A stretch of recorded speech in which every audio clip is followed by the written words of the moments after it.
Hi, today we're going to be talking about self-adjusting. Now, when someone tries to adjust their own spine by torquing their back or their neck in a different position. I'm Dr. Bittle from Vita Chiropractic in Kelowna, British Columbia, Canada.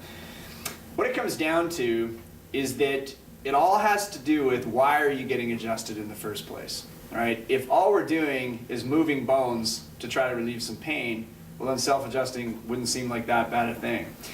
But what the purpose of your spine is, its main function is protection of the nerves that come out from it. So when we're talking about that being its main function, then all of a sudden there's a whole lot more importance to how that spine is functioning and working so that make sure we protect that nerve system properly so there's no dysfunction or weakness in those nerves. Self-adjusting, the best way I can explain it is you're already moving joints that are moving too much. So if you took a slinky, right, and you had all those different segments of the slinky and you took duct tape or any sort of tape and wrapped it around 4 or 5 segments of that slinky, the whole slinky would move the same still, right? But it doesn't change the fact that those 4 or 5 segments aren't moving.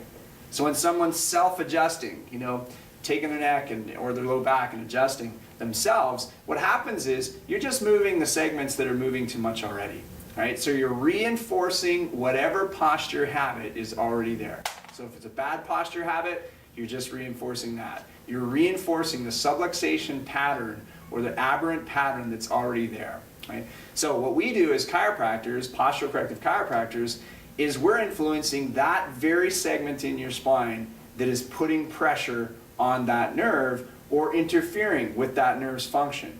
So we're releasing that interference, allowing that nerve then to strengthen.